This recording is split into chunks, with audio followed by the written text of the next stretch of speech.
welcome everybody. On behalf of the Trade Council of Denmark and Copenhagen FinTech, it's my pleasure to welcome you all for this first FinTech webinar that we are having.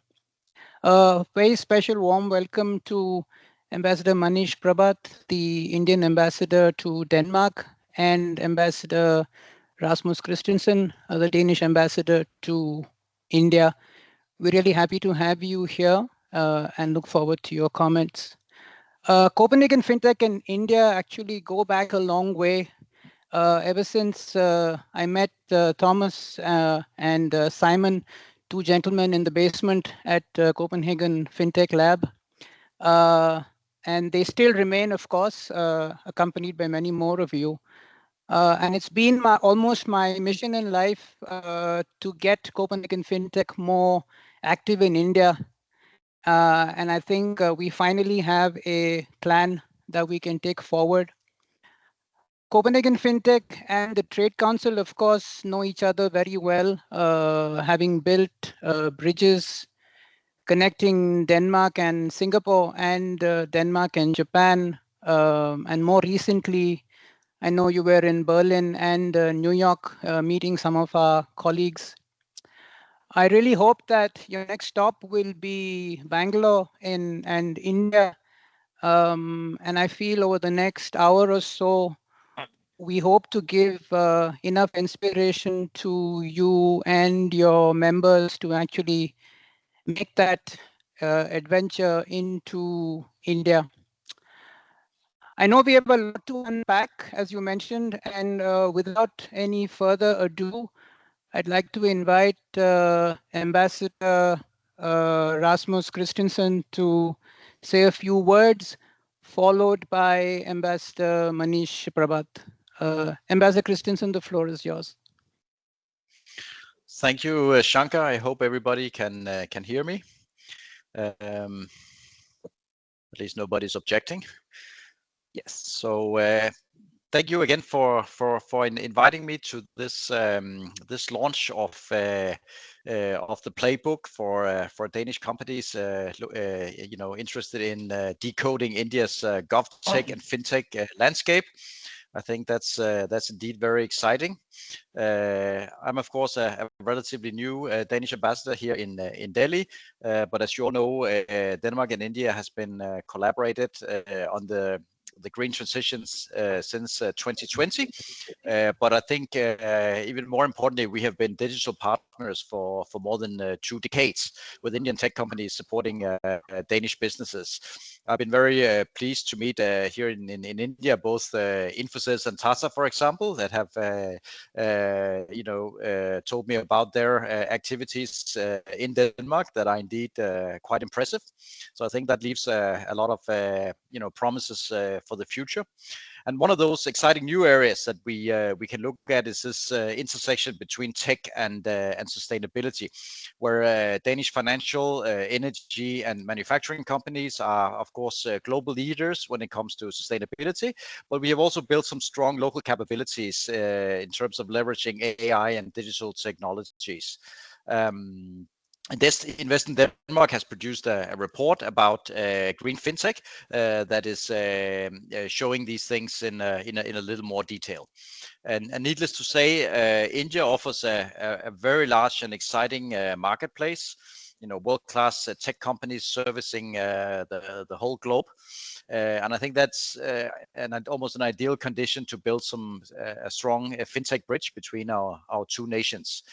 And this recently, the report we will launch today should be a springboard to bring together partners from both countries. I'm sure we'll hear more about the planned activities, but I personally look forward to a visit, I hope, from Danish companies here in India. And of course, I understand there will also be a return visit in connection with the Nordic FinTech Week in September later this year. So I think I'll pause here and just again thank everyone for attending. And again, I look forward to hear more about the report and the launch. Over to you, Manish, my dear colleague in Copenhagen. Well, good morning, everybody from Copenhagen. Thank you, Ambassador Rasmus, my dear colleague, has given his excellent assessment that how India is a very big, exciting market for everybody to come. And of course, today is a historic day. You are going to release this report, and I wish that more productive cooperation gets built between India and Denmark, and Copenhagen FinTech and delegation receives a very good, fruitful partnership in India. And thank you, Innovation Center Denmark and Trade Council for giving this platform, which brings like-minded people together. I would like to say that India today is doing wonders in fintech, and at this moment, the thought in India is that whatever we are doing is going to impact population level things everywhere. So we are bringing population scale technology everywhere, and I think that then Denmark can be a very important partner for India in this field. As you know that during the times of COVID-19, we did not only demonstrate our capacity but also capability to administer population scale things. So 2.2 billion doses of COVID vaccines were administered. That was a time when the UPI, the Unified Payment Interface, really took off and reached large numbers of population. And going back a little further, that when Prime Minister Modi's government took power, Prime Minister made sure that we bring banking to unbanked people so far, and 18 million bank accounts were opened in just 1 week. It became a Guinness record, and today 420 such accounts, 420 million such accounts have been opened in India. What we call the Jan Dhan Yojana, where we are bringing targeted intervention directly to the bank accounts of the people who need it and who are sought to be reached by the government. So India stands a very big chance, and today we have the largest number of digital financial transactions anywhere in the world is actually happening in India. So Indian exciting market is should not be ignored by anybody who is serious in fintech today. I think that the size of the market is about $145 billion today. It is growing at a very fast rate of 30% compounded annual growth rate.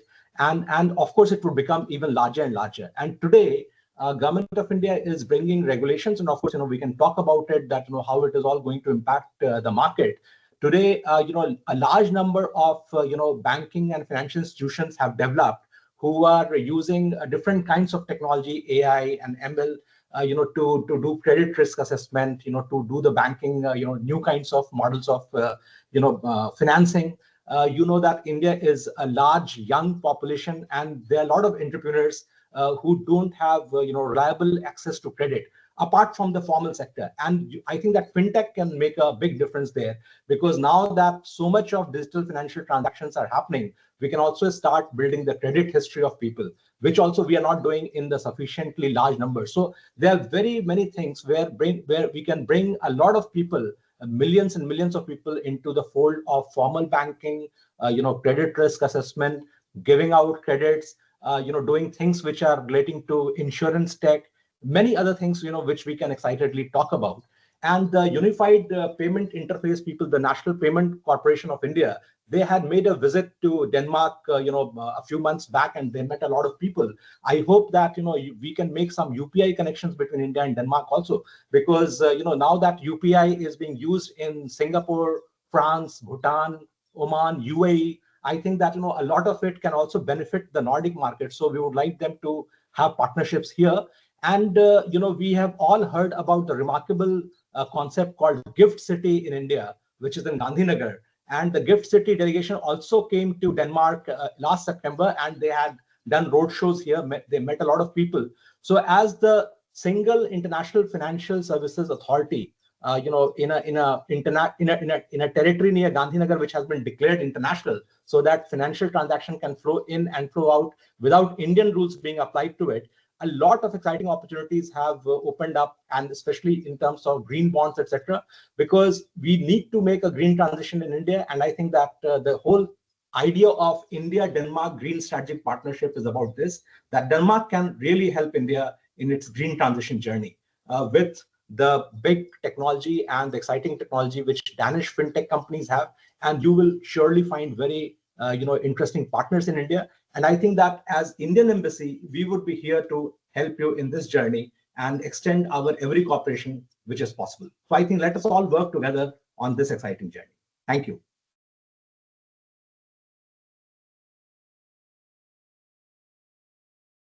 Thank you, Ambassador. And next, I'd like to invite Deloitte, Jitin Sehgal from Deloitte and his colleague to present some findings from their report that they did recently together with the Innovation Center Denmark in Bangalore. Yeah. Good morning, good afternoon, everyone. And thank you, Ambassador Rasmus, Ambassador Manish, for giving a very confident landscaping of how India and Denmark partnership will go ahead. Definitely from an India perspective, India stands at the center of the new global economy. The GDP growth rate continues to be very, very promising of 7%, which continues to be largest and the highest growth rate in the world. With a 1.4 billion population, we do see that there's a huge consumer base that lies in. And we expect that 29% is the increase in the consumer household spending. With 4.8% annual growth rate of disposable income, definitely there is a lot of penetration in terms of spending, buying, and therefore consumption is looking very, very promising. From a digital market perspective as well, we do see that around $320 billion of digital market currently. And if we look at the prospects of it, around 35% of the population which lies in urban areas. But the current growth rate that we expect probably in the next few years comes from the rural area, wherein we do expect that 55% of the growth will come from that. Apart from that, the higher and the middle income, which is the key generator of the consumption, we do expect that it will rise from 25%, which is currently there, to 50%. So therefore, I mean, the growth looks very, very promising. Even in terms of the FDI inflows, in 2024, it came out to be around 71%. And we do expect that to be around $85 billion by 2025.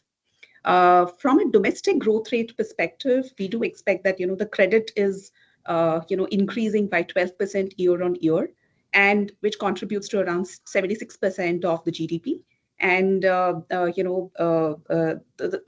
aim is to reach the third largest economy in the world. So clearly, from our perspective, we do expect that India being the largest demographic, and it lies at the demographic edge. And Ambassador Manish did delve upon the resilience that India has adopted during the COVID-19 pandemic, and from a policy perspective as well. Make in India, startups, digital ecosystem, everything looks to be very, very promising. Lately, we have seen that government has laid out policies on simplifying business reforms in terms of digitizing various applications and approval process through single window clearances. There has been reduction in the corporate tax rate to attract investments. The GST has been rolled out, which accumulates all the state GST regulations into cumulative one. From a labor law perspective also, there is an expected labor code, which will again be a unified labor code. India has announced a Viksit Bharat aim of 2047, which aims at digital India, which will be a data-driven economy.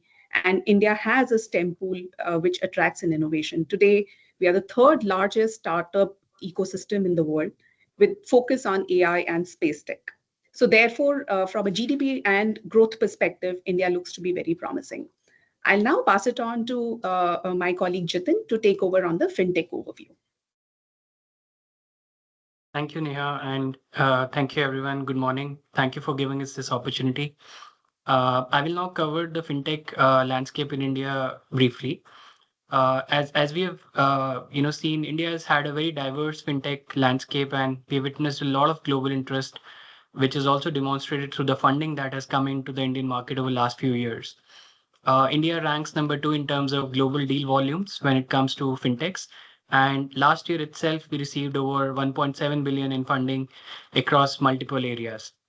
From a segment standpoint, payments, credit, investment finance continue to be the biggest segments, attracting a lot of investments and funding. And these are the areas where you're also seeing a lot of innovation. because in each of these areas, there were a lot of white spaces to be addressed. When it comes to making digital payments across the country, India still has a lot of credit gap which has to be addressed. So obviously, these are the areas where we are seeing a lot of investments. However, these areas also offer somewhat high entry barriers because a lot of innovation has happened, and big players, existing players such as Paytm, PhonePe, Navi, Grow, etc., have had acquired a significant market share. But having said that, there are still white spaces which can be tapped in each of these segments. And that was the focus of our study. And we will cover some of these white spaces across these attractive segments shortly. The growth and success of fintech sector is also attributable to the role that Indian government has played. And they have undertaken a number of initiatives. We spoke about some. There are initiatives such as setup of digital public infrastructure for the good of everyone. There's been a lot of focus on financial inclusion, support from regulatory guidelines, which my colleague Neha just covered. And this has ensured that there is a level playing field for any kind of competition, be it domestic or overseas. As the ambassador said, India today accounts for the largest volume of digital payments across the globe. We've also set up Aadhaar, which is our digital identity system, and we have enrolled 1.3 billion people through this Aadhaar database. And that has also, for example, helped a lot of banking players do eKYC, which has digitized the entire process and made it so easy to open accounts. And till date, we have completed over 10 billion eKYC authentications. This coupled with the favorable demographics, because we have a growing middle income and high income household segment, has also played a key role in ensuring faster adoption. In the next slide, a slide before this, we wanted to cover the methodology that we followed to undertake this study. And the whole idea was to identify white spaces in the Indian landscape, which can be used by the Danish fintech firms to try and enter the Indian market. And the focus of our study was on business to business fintechs. So we started by analyzing the existing Indian fintech landscape. We looked at the growth areas which we mentioned, such as payments, ESG, climate finance, investment tech, bank tech, and we did a profiling of key players covering these segments. The idea was to analyze what are the entry barriers for any new entrant that wants to enter, as well as to identify the white spaces to target. Post this, we then did a detailed analysis of Danish fintechs, and we started with an initial list of 350 fintechs from the Copenhagen consortium. We filtered these down to 140 fintechs which had unique and differentiated offerings, because we realized some of the fintechs were offering same kind of services. So we wanted to look at the unique set of fintechs. We then applied a filter to look at fintechs which focused on business to business segment. And we came to a list of 47 fintechs, which were again analyzed in detail, covering 6 key broad segments. And similar to India, we realized 53% of these fintechs were focused on payments and ESG climate finance as a key go-to-market offering. We then applied our Deloitte framework for analyzing the sub-segments in which these fintechs focus on across the 6 core big segments that we had. For instance, in ESG climate finance, we looked at ESG tracking platforms, we looked at ESG compliance solutions, carbon credit trading as sub-segments. Similarly, for payments, we looked at fintechs which are focusing on corporate cards, merchant payments, and security solutions. And we repeated this for other large segments as well. And then we did a detailed analysis to identify what are the primary offerings, what is their applicability for the Indian market, as well as to identify the white spaces. So the next slide is the summary of this analysis, where we've clearly outlined the white spaces that exist in the Indian market. ESG climate finance is a key call out, which is an area of strength we realize for Danish fintechs, because a number of Danish fintechs cover all the key subsegments that are of interest for the Indian players. And a number of initiatives have also been announced in the Indian market, which are focused on sustainability. And we are expecting a number of investments and institutions in India looking at, point solutions to address some of the requirements from a reporting standpoint. So we believe that Indian institutions would be very much interested in understanding the potential solutions that Danish fintechs offer, specifically in the areas of ESG reporting, compliance, and trading. Payments is another segment which I said is fairly mature considering the penetration of UPI in the market and its favorableness. However, what we have seen is that with the rise of digital payments, there is also a rise in frauds, and a number of mule accounts have come up. So solutions that Danish fintechs can offer around payment security, payments fraud, leveraging new technologies such as Gen AI and Agentic AI would be of very much interest to Indian financial institutions. Credit, investment tech, and insure tech are other areas where a lot of innovation has already happened.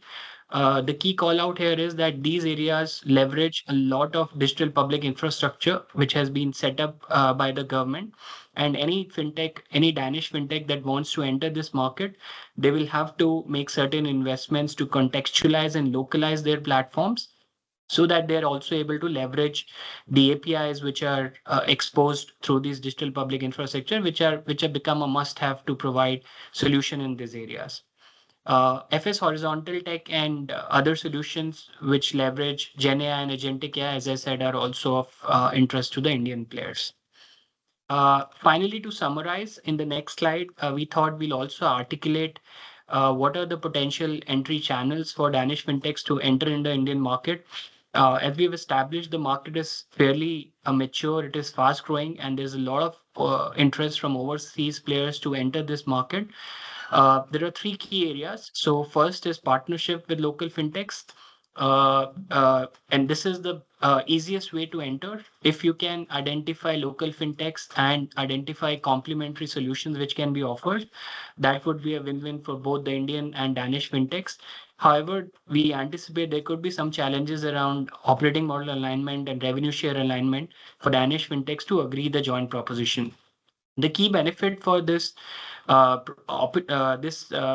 this lever is essentially that you can tap into the existing distribution channels of Indian fintechs to start offering your solutions to the Indian market. Strategic investment is the second lever, where a number of overseas players have looked at Indian market.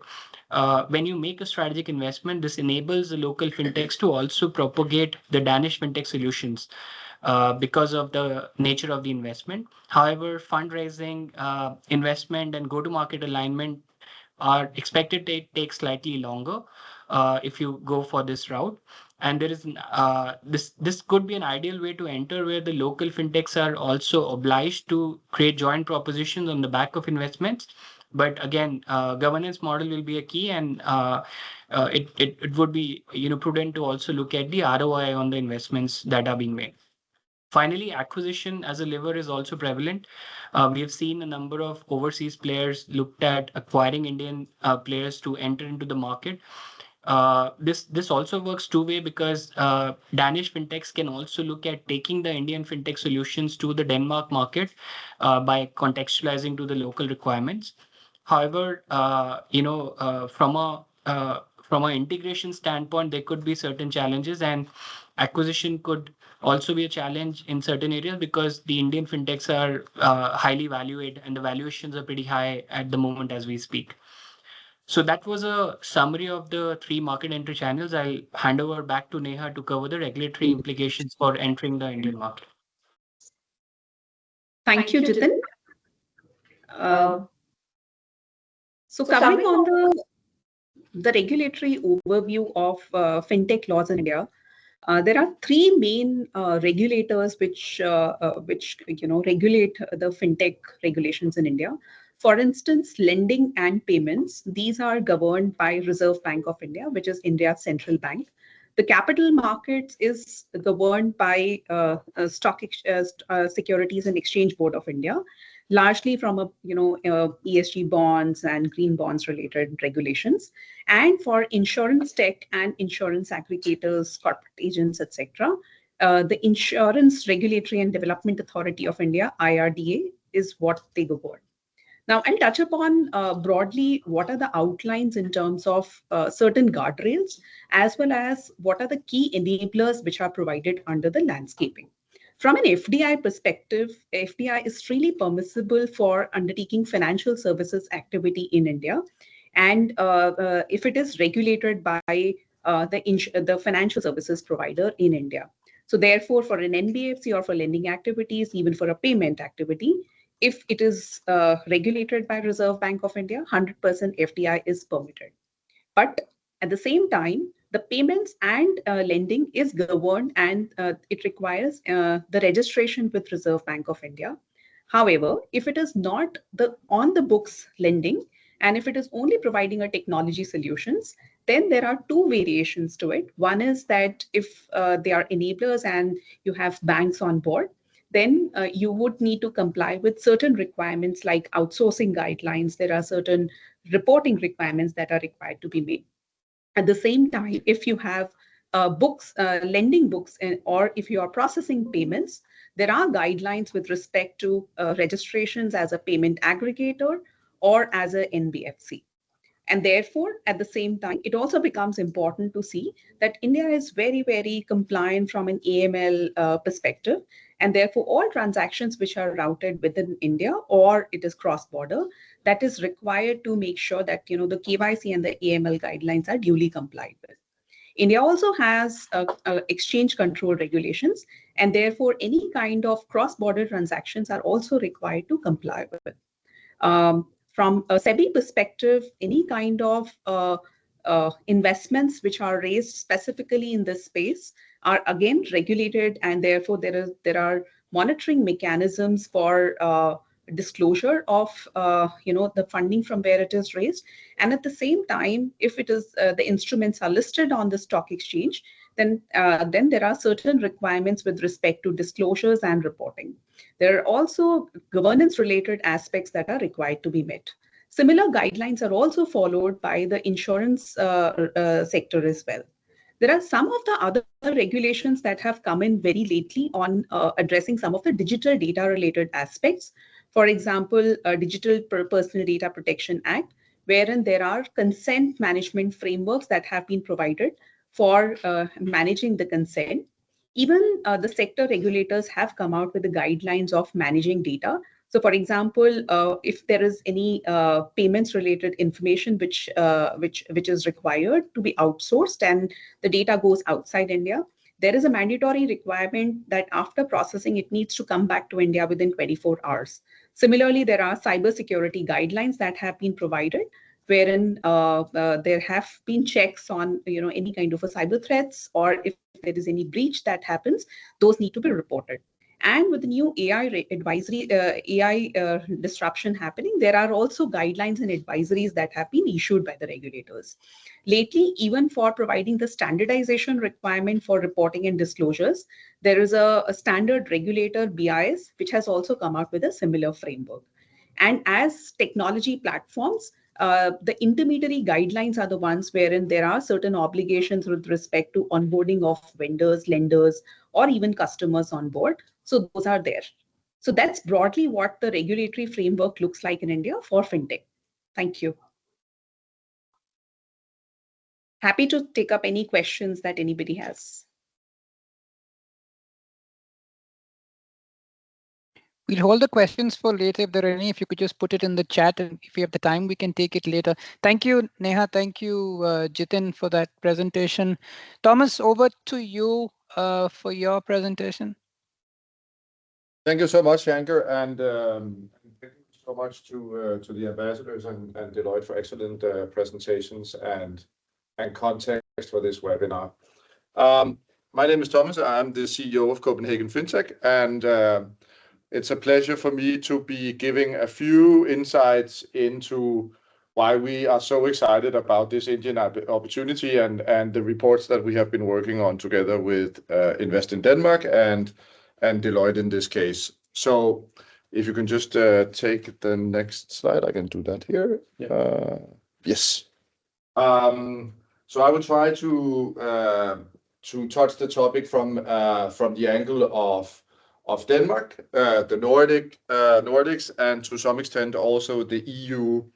And when I say Denmark and the Nordics, this is also pointing a little bit towards how we work. We are a Copenhagen-based Danish-based FinTech organization, but work very much with the Nordic FinTech ecosystem and look at the region as a whole.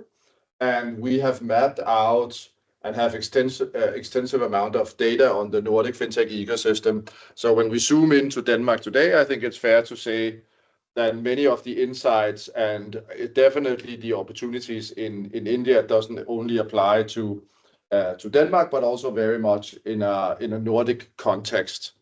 And if you then take it up a notch and look at what is it that is driving this transformation, Denmark and the Nordics being some of the most sustainable countries in the world, but also being the most digital countries in the world. And if we then look at the initiatives driving some of this transformation on an EU level, there's these two overall initiatives: the European Green Deal, which is very much around sustainability and the green transformation and how we drive that transformation on an EU level. And then there's the digital decay, where it's also around digital initiatives and activities that drive digital transformation of the European countries. And those are kind of also those that set the bar in a regulatory point of view when it comes to some of the solutions that you will see now. If you I'll take the next slide here.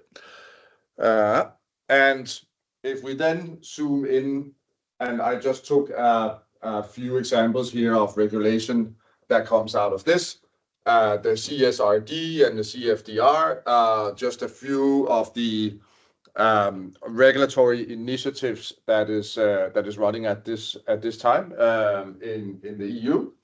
And then for those of you that hasn't seen it, I think it's an extremely interesting little video that it runs on Financial Times that is called "Who Killed the ESG Party?" And from there on, I took the quote from the CEO of the Norwegian bank, Nicolai Tangen, that said, "We think ESG is as political as gravity.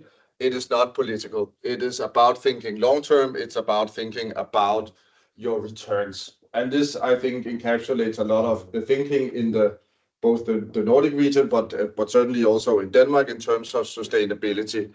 That is, it is simply just a necessity to accelerate the green transformation and to make sure that we think about both purpose and planet before profits.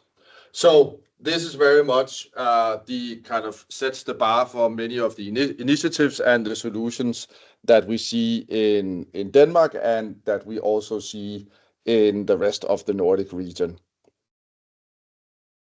This is not a new thing for us as a FinTech organization to work with. We have done that for quite some years. We also see that's the reason why a lot of financial institutions and tech companies in general engage with the ecosystem here in Denmark.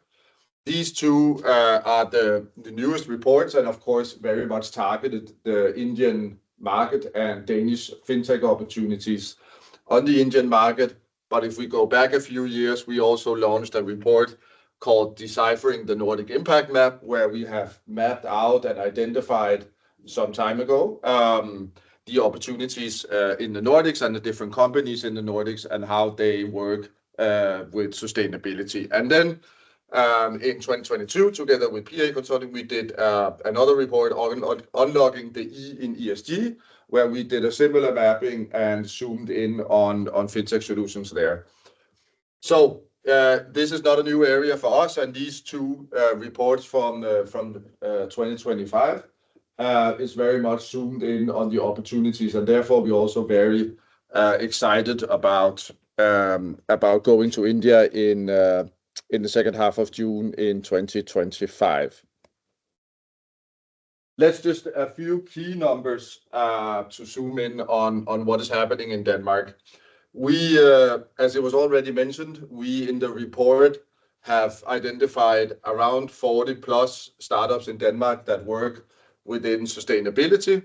And half of these, what we call green FinTech startups or climate startups, operates in the green digital ESG data and within the analytic solutions.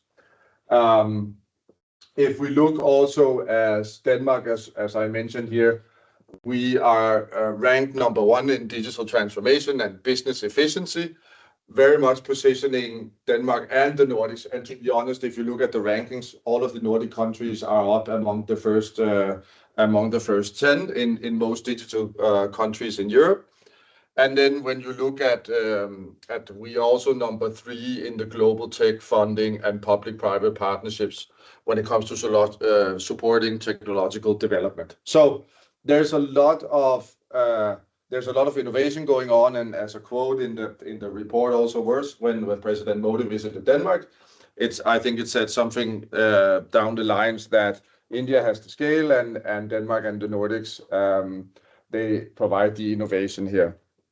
So a lot of opportunities to work together and do exciting partnerships. In the report, you will also see the different companies that are highlighted within the different subsectors or sub verticals. I think I would be wrong saying this is a full mapping. There are probably a few out there in the Nordics or in Denmark that we didn't put in here because we haven't seen them yet. There's so much happening, but this I think is safe to say covers 90% of what is out there, and so many interesting solutions to pick from, and certainly also hope to bring some of these companies to India in June when we visit. And the mapping and the data, of course, can be made available to anyone that wants to learn more about the companies and want to tap into some of the innovation that is going on here.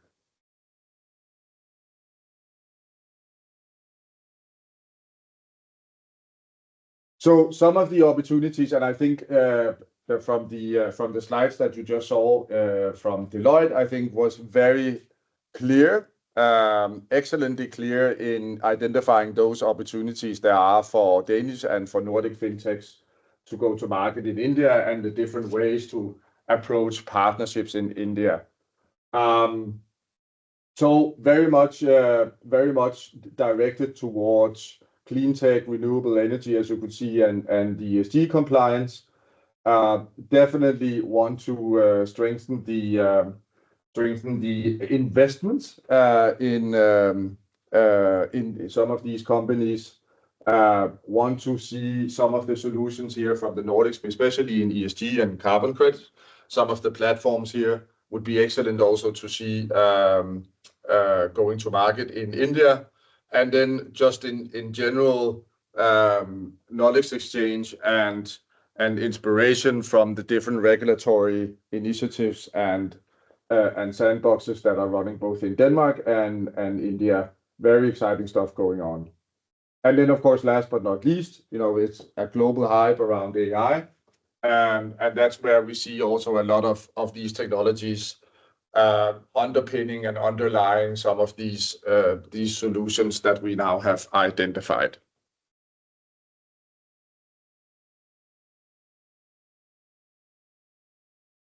I just wanted to mention and put this out here that, of course, when you look at the Nordic fintech landscape, there are other solutions than just focusing on the sustainability space. And just to make sure, this is certainly one of the spaces when we look at the Nordic fintech ecosystem where there's a lot going on and a lot of innovation is happening. But there are a couple of others, and I think they are, at least to some extent, also very much aligned with some of the opportunity spaces that was identified. I think if we look at the Nordic fintech ecosystem, what we call disrupting wealth. Obviously, the Nordics being fairly wealthy countries, we can see that there's a lot of innovation and there's a lot of these technologies that are being applied in the wealth management space. So everything from, again, tackling sustainability down to how do I as a person invest in the most sustainable way, to more holistic approaches to advice around my wealth, my financial health and financial literacy. We also see a lot of innovation going on in that area. And then last but not least, The Nordic countries, definitely, I think 98% of businesses in the Nordic countries are SMEs. When you combine that with a high focus on sustainability, very much a digital infrastructure, and highly digitized access to public data, open banking, again, access to data from the banks, then we can see that especially fintech solutions for SMEs as an area where, whether it's credit scoring, access to alternative lending, helping and supporting on the ESG reporting or what it is, then we can see that all these different kinds of solutions, fintech solutions, especially for SMEs, is an area where there's a lot of innovation going on. So as a financial institution, as an Indian tech company, what should you be looking at when you join us in the Nordics, and especially also for the Nordic FinTech Week, that is our conference that we are hosting in September. What you will be seeing will be a lot of solutions within wealth and wealth management. You will see a lot of discussions around SMEs and how we improve the digitalization and the access to data for SMEs. And then last but not least, of course, the main topic of today is solutions that are targeted the green transformation, climate, sustainability in general. So I think that, the last thing I should say, sorry for this, is that, of course, we have data on all of this. So here we actually have not 100% mapping, but between 80 to 85% mapping of the Nordic FinTech ecosystem. And I think right now our database holds around 1,200 different FinTech companies in the Nordic region. And this is how they're distributed into different sub-verticals. We also have mapped this out on technologies they use and stage and so on and so forth. So we have a lot of data available on the Nordic FinTech ecosystem. And so if you want to know more, feel free to reach out to either me or Daniel, and we will be as helpful as possible when it comes to creating that transparency and hopefully also facilitate talks about or kind of conversations about partnerships between Indian companies and Danish FinTech companies. And with that, I think I will hand it over to one of the companies that have been looking into India. A little bit earlier in the year here, there was a delegation also organized by the Trade Council in India. And one of the companies joining there is definitely a company that we are very excited about, and also excited about the market opportunities in India. So I will leave the floor to you, Martin. Yeah, it's there. Hi, everyone. Thanks for letting me come here. Good morning and good afternoon to everyone. For a little bit of context, a few slides of the context of who we are. I'm Martin. We are a startup company here coming from Denmark. We help companies to conduct sustainability reporting, and our mission is to accelerate the global adoption of sustainability reporting to provide reporting for the legal frameworks that are globally. And that is also why we went to explore India. Because we can see that the sustainability reporting goes from voluntary to legally required. And we found out by being contacted by the Trade Council in Bangalore, the Danish Trade Council, that India has also implemented this framework. I wasn't aware of that before, but the Trade Council, they contacted us and said that, hey, we have maybe an opportunity here for you to go and explore the Indian market, because now the 1,000 largest companies in India has to report on ESG, and you have a platform that they can use. So would you be interested in going on a boot camp trip to explore the Indian market? And first I was a little bit of, it's far away, but then thinking about it a little bit more, then it was actually a good idea, I thought, and who could be better to go with than the Trade Council? Because India is as I found and also knew from the beginning, that it is a large and it's also a busy and fantastic place, but I think it's super difficult to come just as a small company as us and think that we will have any chance. So you definitely, if you want to go on and explore, you definitely need a guiding hand, and who would be better than the Trade Council, I thought, which also was confirmed on my trip. So the Trade Council, they really set up a great package for us, a 4-day package to really meet a lot of interesting and potential customers and investors, and just to learn about the startup landscape in India, accelerator programs, and we got a really 360 view on the Indian market. So that was really something to go there. We went there mainly to try to see, could we do any business, could we learn something in India, but we also found that there was also great business opportunities. So yeah, that was some of the arrangement that the Trade Council did on the trip. We went there with the feeling of an adventure, and can we just for exploring simply, and then the hope, could we find any interesting customers, could we find maybe an interesting investor, could we find an interesting partner to work with. That was just, yeah, we know it was a shoot in the dark, and could we, but we actually found when we were there, and the Trade Council helped a lot during our time there to actually find potential customers, and they also, after when we came back, they supported us in having dialogue with the customers on distance.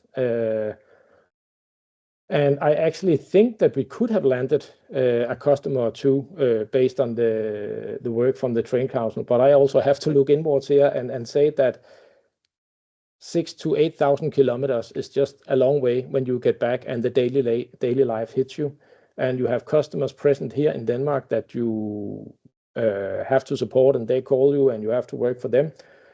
Then just so, yeah, then it's just super difficult to keep up the relationship with potential customers being far away, and you don't really know what will come out of it. So a learning is that you definitely need some boots on the ground. You really need to either be there yourself or have some people to be there, or you really need to find some partners that you can team up with, that can be your present in India. And that is also what you hear when you are there all the time. You hear it's difficult to do business if you're not here, and that was also the purpose. So some of the learnings that I did or had from the trip was that, would I do it again? Yes, for sure. I would definitely go and visit India. It is a fantastic place, super easy to talk to people, so open, really interesting, and everybody speaks much better English than I do or anybody else do.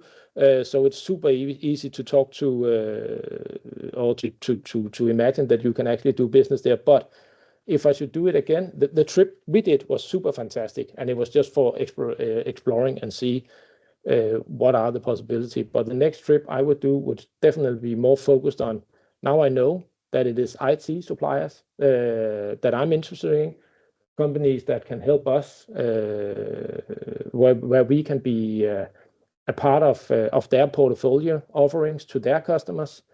We just come with an ESG solution, and they maybe have a financial system that they already sell or whatever. But I would definitely, that would be a much more focused trip for me, to meet only such companies or consultant agencies. Those are, so yeah.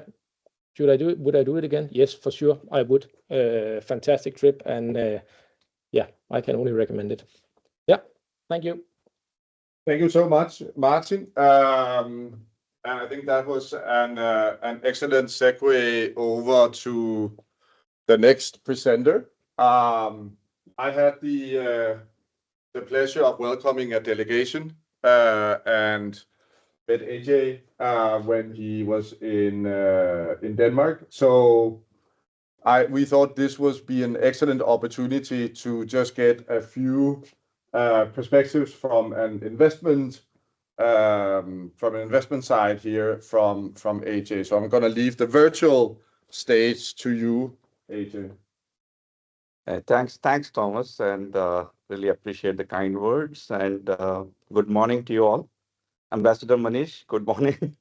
I was just looking at the temperature. It's sweet 13, sweet mid-teens over there. And I tell you what, where I'm sitting, it's 30. So when you talk about investments, I generally have a rule. I'm just trying to put a presentation on this. Just give me a sec. From an investor's perspective, the first thing that you look for is risk, And I always say that in India, it doesn't snow generally. I think that will be a very big climate change if it snows in Bombay. But it rains. And you need to be prepared for the risk, which are local in nature.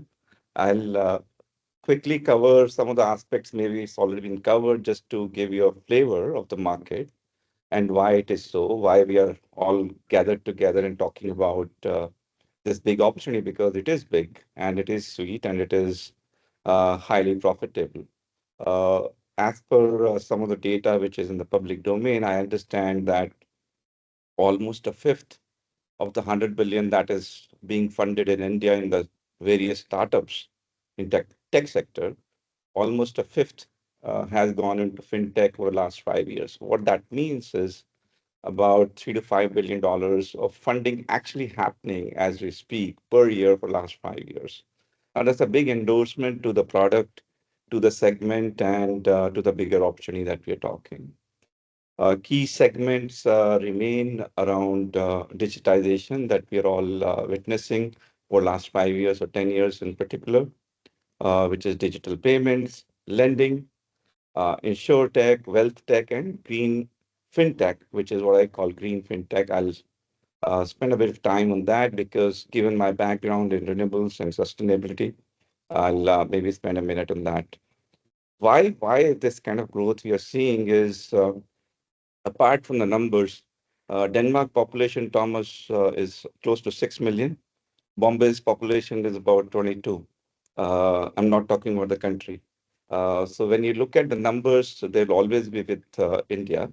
What we do with the numbers, I think that's again a proof of the pudding here, wherein we have a huge demographic dividend, as we call it, which is young and tech-savvy population.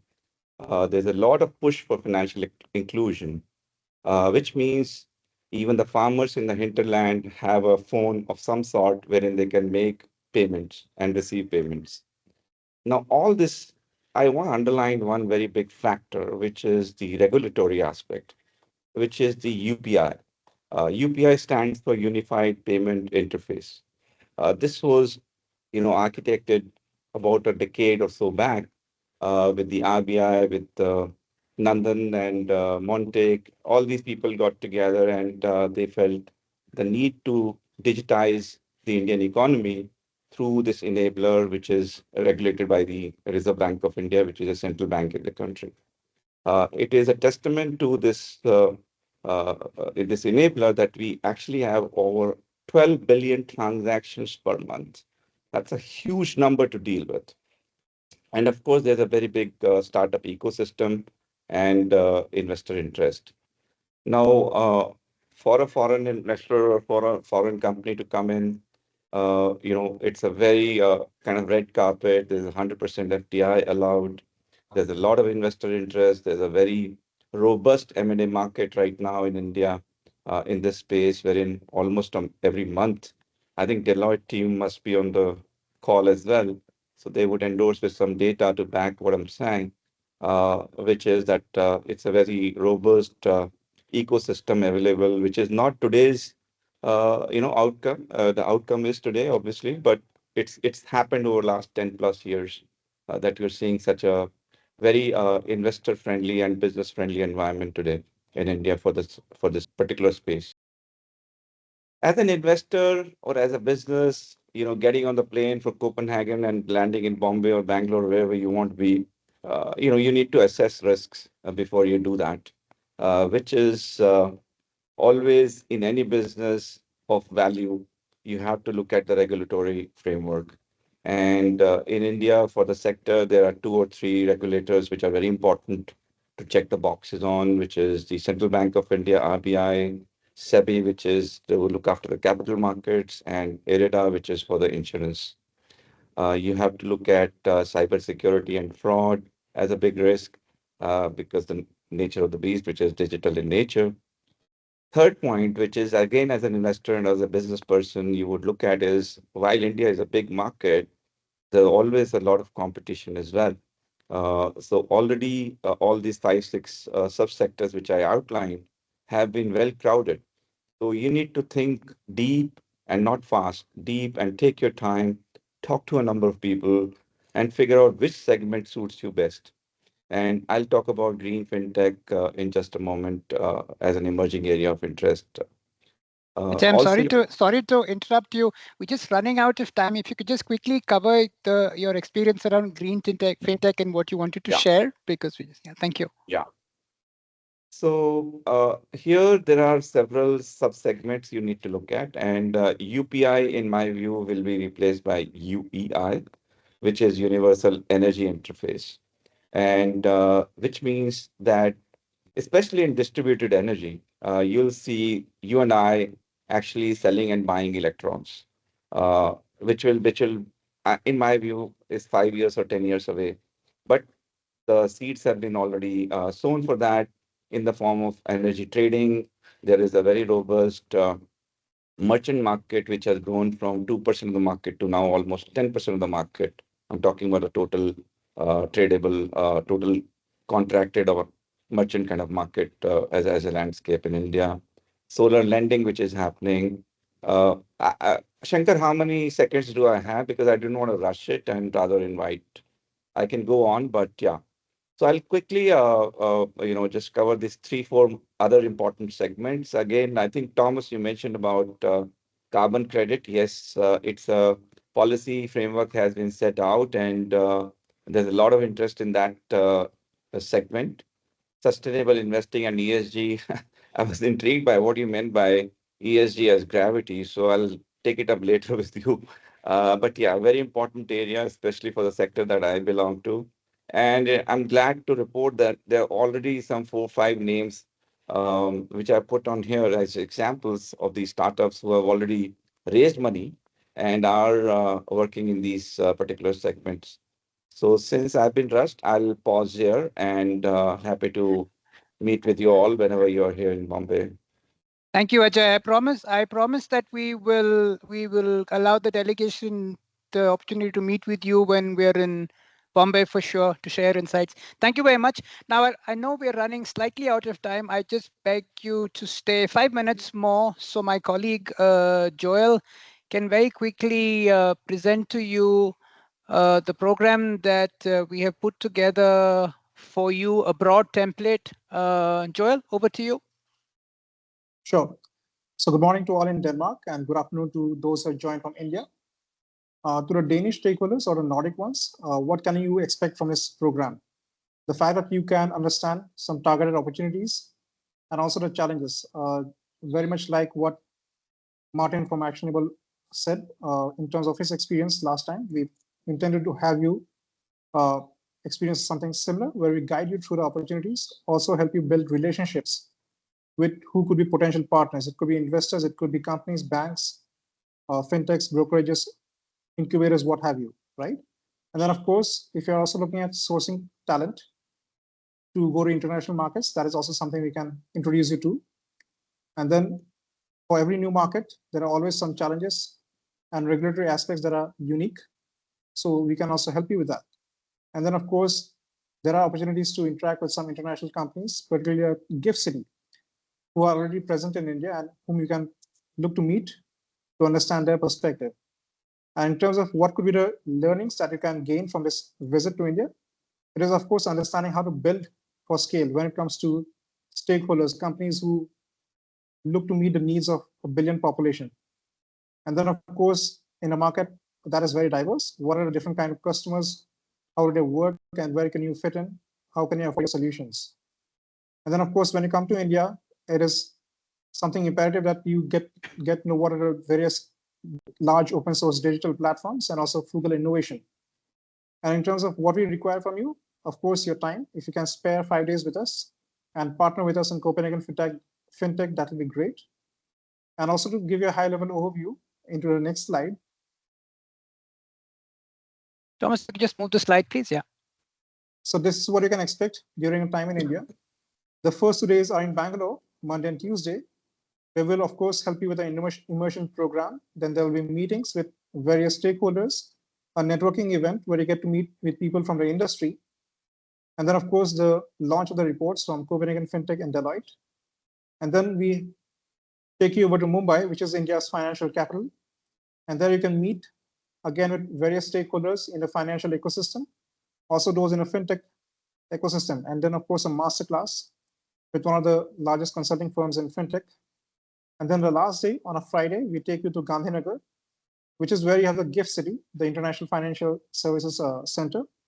And there you get to have meetings to explore soft landing opportunities, also to meet with hopefully an international company that has a journey similar to yours. And if you go to the next slide, these are the kind of stakeholders that you can look to meet. Broadly within the financial services, there will be banks, brokerages, also the innovation hub of the Reserve Bank, which is India's federal bank, asset management companies, the National Payments Corporation, their international arm, which was also in Denmark last year. And of course, we hope to build a bigger bridge with them. Then GIFT City, the International Financial Services Authority, where you can explore soft landing opportunities. Then the FinTech hub in India's financial capital, that is Mumbai, where Ajay is based out of, a leading incubation center for FinTechs, and that is in Bangalore, India's tech capital.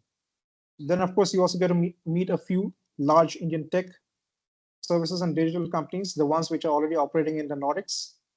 And then the Impact Investment Council from India. Then over to the next slide. Then how can we help you? Basically, we can help you to identify and build partnerships so that you can access market opportunities. Also, we can help you with insights.